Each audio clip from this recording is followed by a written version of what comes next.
আসসালামু আলাইকুম স্যার। ওয়ালাইকুম সালাম। তুমি কে? আমি আপনার ড্রাইভার হাশেমের ছেলে।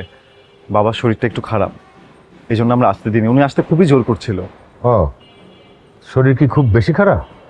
জি, রিপোর্টে ডেঙ্গু এসছে, ডাক্তার বলেছেন রেস্ট করতে। ডেঙ্গুর প্রকোপটা খুব বেড়েছে, সাবধানে থাকতে হবে। জি।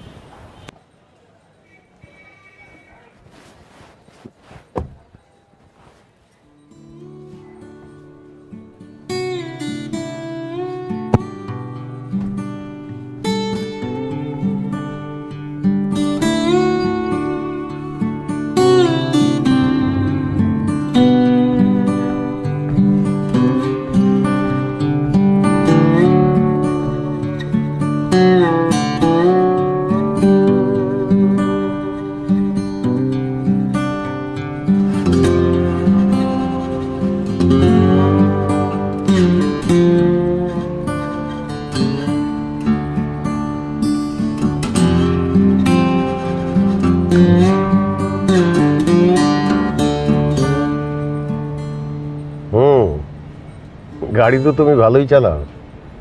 আমি আমার আব্বার কাছ থেকে গাড়ি চালানো শিখেছি।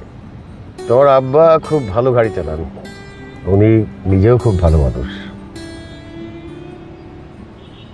তোমার কি পড়াশোনা শেষ? জি, মাস্টার্স শেষ করেছি, এখন ব্যবসার জন্য চেষ্টা করছি। ব্যবসা করো, শিল্প ধরো, চাকরির মায়া ছাড়ো। বলো তো, এই কথাটা কে বলেছে? প্রফুল্লচন্দ্র রায়, প্রখ্যাত বাঙালি দার্শনিক, রসায়নবিদ, শিক্ষক এবং কবি। তিনি ছিলেন বেঙ্গল কেমিক্যালসের প্রতিষ্ঠাতা। দারুণ দারুণ, এগিয়ে যাও, তুমি পারবে। চাকরি করব না, চাকরি দেব, এটাই তরুণদের স্লোগান হওয়া উচিত। তরুণ প্রজন্মকে চাকরি খোঁজার সংস্কৃতি থেকে বেরিয়ে আসতে হবে। নিজের নিয়ন্ত্রণ অন্যের হাতে তুলে না দিয়ে নিজের ভাগ্য নিজেকেই গড়ে তুলতে হবে।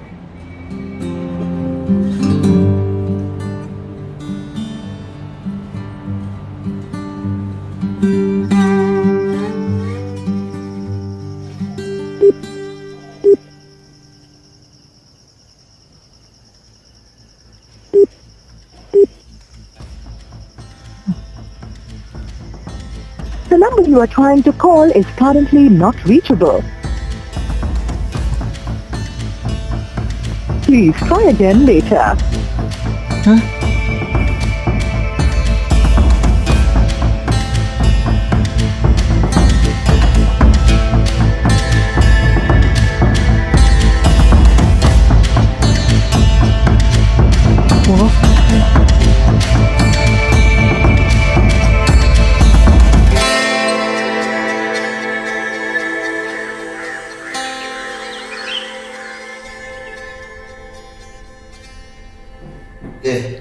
রফিক, রফিক, নাস্তা খাইতে আয়।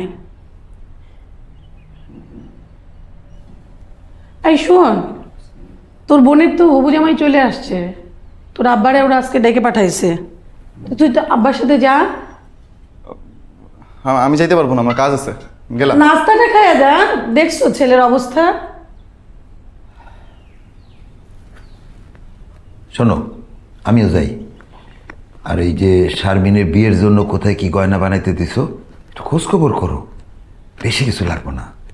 আমার স্যারের বউ মানে ম্যাডাম শারমিনের জন্য কিছু গয়নার ব্যবস্থা করছে, চিন্তা করো না। তুমি সাবধানে যেও, আর তোমার শরীর কিন্তু দুর্বল। রাস্তায় ডাব পেলে একটা ডাব কিনে খেও। অত ভাইব না, আমি ঠিক আছি, যাই। যাই রে মা। যা, তোর আব্বার সাথে গেটটা লাগাই দিয়ে আয়।